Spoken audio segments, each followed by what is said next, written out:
शङ्करं न स्मरामि क्षन्तव्यो मे पराधः शिव शिव शिव भो श्रीमहादेव शम्भो। ज्योतिष में आस्था और विश्वास रखने वाले सभी दर्शकों को प्यार भरा नमस्कार। मेरे इस YouTube चैनल ज्योतिष अथय ज्ञान सागर को सब्सक्राइब करें और साथ ही साथ बेल आइकॉन के बटन को प्रेस करें ताकि सभी नोटिफिकेशन आपको मिलती रहें। वीडियो में दी गई जानकारी अगर आपको महत्वपूर्ण और ज्ञानवर्धक लगती है तो इसको शेयर और लाइक करना ना भूलें ताकि आपका प्यार और सपोर्ट इसी तरह से मुझे मिलता रहे। ज्योतिष शास्त्र में ये कहा गया है कि जब जब भी ग्रहण लगता है तो उसमें कुछ अच्छे या बुरे, शुभ या अशुभ प्रभाव अवश्य देखने को मिलते हैं। हालांकि अगर आप ज्योतिष के नज़रिए से देखेंगे तो ग्रहण कभी भी शुभ नहीं माना जाता है, क्योंकि अगर चंद्रमा के ऊपर ग्रहण लगता है तो चंद्रमा में मन और माँ दोनों प्रभावित होती हैं, और वहीं अगर सूर्य के ऊपर ग्रहण लगता है तो पिता और सरकार दोनों प्रभावित होते हैं, और जिनका नकारात्मक असर जो है ग्रहों के कारण और उनकी चाल के कारण प्रत्येक जातक के ऊपर पड़ता ही पड़ता है। दिसंबर मास में जो है एक आखिरी इस साल का आखिरी ग्रहण लगने जा रहा है, और ये जो ग्रहण है सूर्य ग्रहण है, और सूर्य ग्रहण के साथ साथ इस साल की विदाई भी हो जाएगी। अगर आप पंचांग के अनुसार देखेंगे तो दिसंबर के महीने में ये जो ग्रहण लग रहा है तो नवंबर के महीने में भी एक ग्रहण लगा था जो 30 नवंबर को लगा था, वह चंद्र ग्रहण था।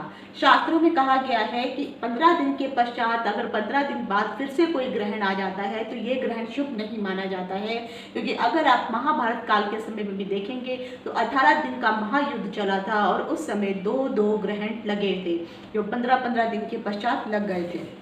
तो ये जो अब 15 दिन के पश्चात सूर्य ग्रहण लगने वाला है, आखिर का ये जो सूर्य ग्रहण है कैसा रहने वाला है, क्योंकि अगर आप देखेंगे जो पहली बार जो सूर्य ग्रहण लगा था वो साल की शुरुआत में जब नया साल 2020 शुरू हुआ था तो 21 जून को सूर्य ग्रहण पहला लगा था, और इस ग्रहण के कारण अगर आपने देखा होगा तो कि वो कोरोना का काल था और पूरी दुनिया हाहाकार में मच गई थी। पूरी दुनिया के ऊपर संकट भी जूझ रहे थे और लाखों लोग मारे भी गए थे।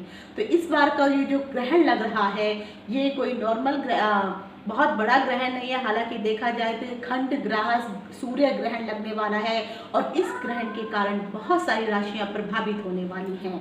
अगर एक चीज़ सबसे बड़ी जो है, अगर आप इस ग्रहण में भी जो मैंने ये चार्ट बना के रखा है, इस चार्ट में सबसे बड़ी अगर मेन चीज़ अगर आप देखेंगे तो जिस राशि के ऊपर ये ग्रहण लग रहा है उसमें 1 2 3 नहीं बल्कि 5 ग्रह जो है उस समय विद्यमान रहने वाले हैं जिस समय ये ग्रहण लगेगा।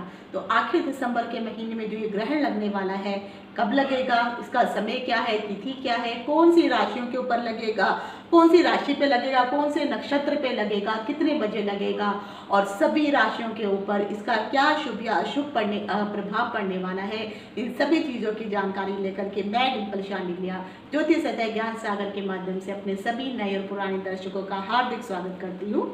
नमस्कार।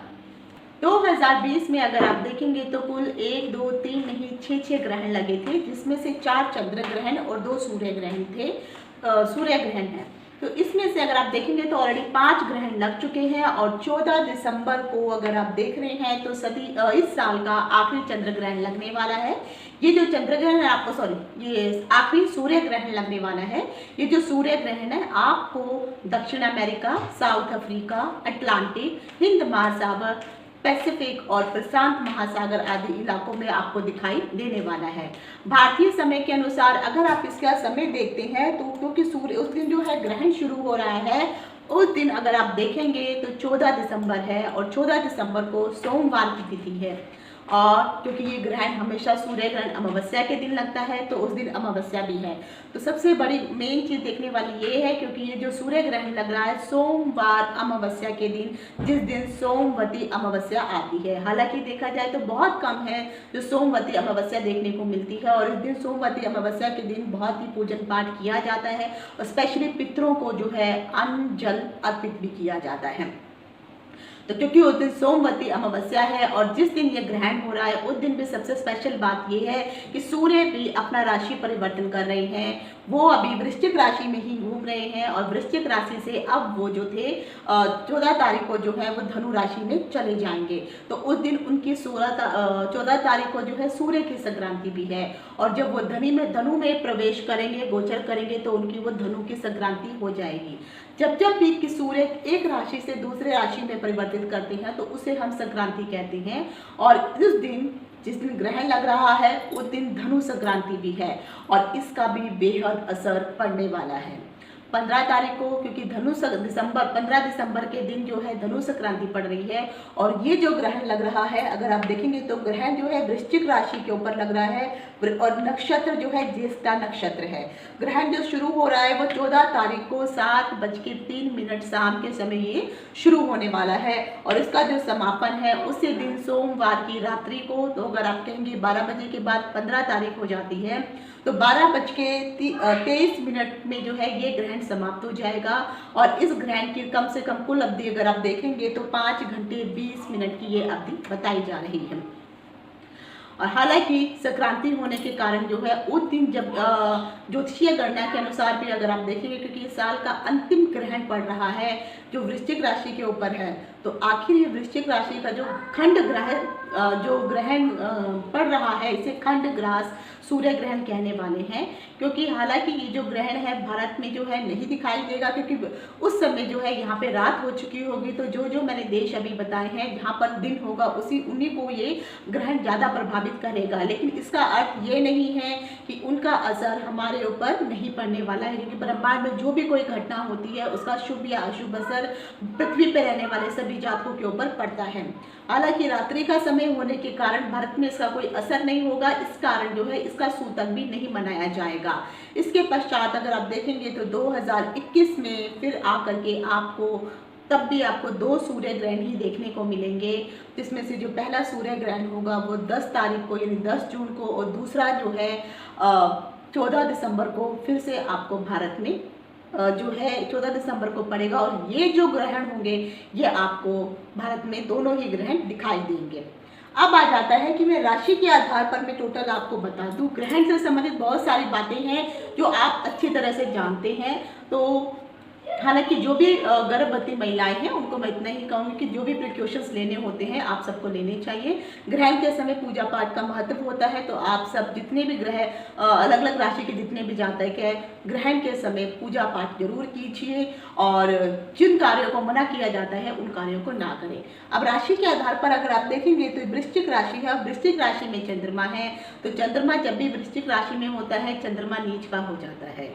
तो उस दिन जिस दिन ये ग्रहण पड़ रहा है इस राशि के अंदर चंद्रमा, केतु, सूर्य, बुध और शुक्र, ये 5 ग्रह जो हैं वृश्चिक राशि के अंतर्गत आ गए हैं। और शास्त्र में कहा गया है जब एक से अधिक ग्रह जो है लगन पे आ जाते हैं या एक ही भाव पे आ जाते हैं तो उनका जो है उतना शुभ प्रभाव नहीं रहता है, क्योंकि फल तो मिलेगा लेकिन 5 का मिला करके मिलेगा, जिसमें से कुछ शुभ फल और कुछ अशुभ फल भी होगा। और हालांकि केतु भी वहाँ पे विद्यमान है और चंद्रमा खुद नीच के हो गए हैं तो ग्रहण का योग भी बन गया है। तो यहाँ पर अगर आप सबसे ज़्यादा देखा जाए तो वृश्चिक राशि वाले जो लोग हैं वो इस ग्रहण में सबसे अधिक प्रभावित होने वाले हैं।